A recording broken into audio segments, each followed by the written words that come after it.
Assalamualaikum warahmatullahi wabarakatuh. Kembali lagi bersama saya Miftah Huda dalam Bicara Bola. Pada kesempatan kali ini kita akan membahas lanjutan Liga Premier League, di mana pekan sudah menempati pekan ke-35 atau pertandingan yang ke-35, di mana Manchester City menghadapi Newcastle United. Ya, mohon maaf sebelumnya, untuk pertandingan leg kedua Manchester City melawan Real Madrid tidak dibuatkan previewnya atau reviewnya, dikarenakan pada saat yang bersamaan masih kondisi di kampung halaman sehingga tidak bisa untuk digunakan eh, membuat review serta mengupload video karena kondisi geografis yang tidak memadai untuk sinyal dan lain sebagainya.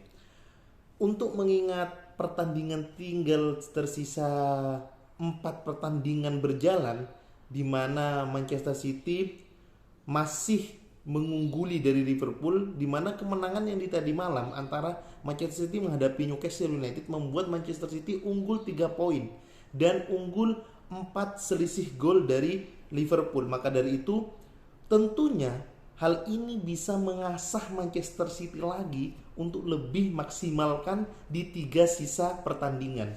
Ya, kita tahu bahwa Manchester City sudah tersingkir dari Liga Champions, disingkirkan melalui drama extra time di leg kedua menghadapi Real Madrid, dan itu sangat menyakitkan sekali. Ya, kita tahu bahwa kesempatan untuk mencapai puncak final yang kedua kalinya dalam 2 tahun beruntun tidak tercapai karena ada beberapa hal di menit-menit terakhir yang kemana kemenangan sudah di depan mata namun sirna begitu saja. Tapi tidak putus harapan karena Manchester City masih memperebutkan satu gelar, yaitu gelar Liga Inggris, di mana pesaingnya tentu jelas Liverpool. Newcastle United, Liga Inggris musim ini sangat sangat memukau, di mana Newcastle United setelah paruh musim atau dari jeda paruh kedua dari bulan Januari pertengahan musim sampai sekarang melesat sangat bagus sekali. Sempat menempati posisi-posisi rawan degradasi atau bahkan degradasi, perlahan mereka bangkit, bahkan mereka sudah terbebas dari zona degradasi dengan gaya permainan yang oportunis dan gaya permainan yang masih mengandalkan gaya kick and rush serta mengandalkan sprint jarak jauh dan long ballnya. Tetapi permainan dari Newcastle United sempat menyulitkan Liverpool di pekan ke-33. Bahkan Liverpool pun menang ugly win, dalam artian dengan beberapa banyak peluang yang diciptakan oleh Liverpool tidak mampu menceploskan bola ke gawang dari Newcastle United. Namun begitu pula Newcastle United tidak mampu menyelesaikan ke gawang Liverpool. Ya, melihat pertandingan tadi malam, Newcastle United punya kans untuk menjagal dari Manchester City. Tetapi Manchester City lebih sadar, lebih berhingar-bingar karena kita tahu bahwa kekalahan dari Real Madrid membuat cambukan untuk tim Manchester City, sehingga Manchester City mampu bangkit di laga tadi malam menghadapi Newcastle United. Baru beberapa menit bermain, Newcastle United sudah diserang habis-habisan oleh Manchester City dengan dikomandoi oleh Kevin De Bruyne. Lini tengah dari Manchester City sangatlah hidup, serta membuat pertahanan dari Newcastle United sangat terbuka sekali. Walaupun mereka bermain dengan opportunis clean sheet, opportunis untuk clearance bola dan lain sebagainya, akan tetapi Manchester City tetaplah Manchester City, di mana punya begitu banyak cara untuk melakukan cut in set serta melakukan tap in bola di depan kotak penalti.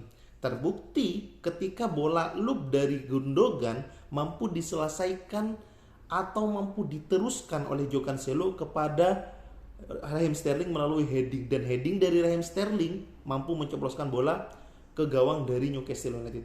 1-0 untuk Manchester City. Setelah 1-0 untuk Manchester City, lini depan Raheem Sterling, Gabriel Jesus serta Jack Grealish mampu memberikan kombinasi yang nyata, ditambah sang promotor di lini tengah, yaitu Kevin De Bruyne, yang mampu memberikan asah ke lini depan untuk menciptakan banyak peluang. Terbukti ketika di babak pertama mau hampir habis, Kevin De Bruyne mampu memberikan umpan silang yang sangat memukau atau umpan kunci kepada Ilkay Gundogan, dan Ilkay Gundogan mampu meneruskan melalui sepakan keras dari luar kotak penalti. Namun bola sangat keras sekali sehingga menyebabkan blunder. Blunder tersebut mampu melakukan scrimmage, mampu menghasilkan scrimmage sehingga Ruben Dias dan alhasil Aymeric Laporte mampu menceploskan bola ke gawang. 2-0 di babak pertama tentunya membuat para pendukung Manchester City sangat bahagia, karena sedikit lagi Manchester City akan memberikan klasemen sementara sebagai puncak dengan kemenangan ini. Di babak kedua baru mulai banyak pemain diganti, mulai dari Ruben Dias yang mengalami cedera sehingga digantikan oleh Fernandinho sebagai central back menggantikan Ruben Dias, dan beberapa pemain seperti Phil Foden yang akhirnya masuk menggantikan seorang Gabriel Jesus, dan Egan Reilly di menit-menit terakhir menggantikan seorang Aymeric Laporte. Nah, di babak kedua permainan sangat-sangat memukau kembali, di mana aktor dari babak kedua adalah Kevin De Bruyne dan seorang Jack Grealish, di mana Kevin De Bruyne mampu memberikan umpan sangat matang dari sepak pojok, dan Rodri mampu meneruskan melalui headingan yang sangat cepat ke tiang dekat gawang sehingga bola tidak mampu dipatahkan oleh Dufarka, sehingga skor 3-0 untuk Manchester City. Setelah itu Manchester City banyak menguasai pertandingan, banyak percobaan, mulai dari Zinchenko di situ, mulai dari Ilkay Gundogan, akan tetapi masih saja mampu dipatahkan oleh lini pertahanan dari Newcastle United. Baru di menit-menit terakhir akhirnya Jack Grealish mampu menunjukkan tajinya melalui sprint panjang yang dilakukan oleh sisi sebelah kiri, mampu memberikan umpan yang sangat matang kepada seorang Zinchenko. Zinchenko meneruskan umpannya kepada Phil Foden, mampu menghasilkan gol di menit 80 akhir. Bukan cuma itu, Jack Grealish dengan kombinasinya dengan Phil Foden lagi-lagi di menit 90 plus mampu memberikan asisnya kepada Raheem Sterling. Skor 5-0 untuk Manchester City. Mungkin kemenangan ini merupakan salah satu penegak dahaga ketika kita kalah dari Real Madrid di semifinal. Mungkin gol-gol banyak ini bisa mengangkat moral Manchester City agar lebih meningkat lagi ke depannya. Karena kita tahu 3 pertandingan yang akan datang akan dihadapi Manchester City untuk terus fighting spirit dan menang. Sehingga Liga Premier League mampu digondol oleh Manchester City back to back dari 2020-2021 ke 2021-2022. Tapi ada beberapa catatan.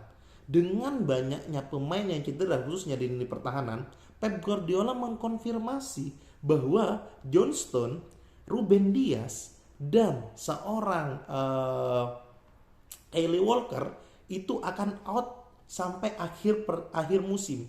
Di 3 pertandingan otomatis mereka kemungkinan besar tidak akan main, karena Pep Guardiola mengkonfirmasi bahwa cedera yang dialami John Stones dan Kyle Walker masih proses pemulihan, dan cedera kambuhan dari seorang Ruben Dias itu membuat lini pertahanan dari Manchester City ke 3 laga ke depan akan agak sulit. Mungkin Fernandinho akan menjadi opsi, atau mengandalkan Nathan Ake dan Aymeric Laporte untuk menjaga asah di lini pertahanan dari Manchester City.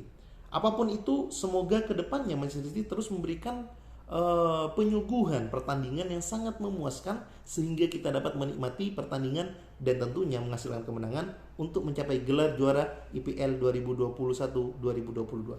See you.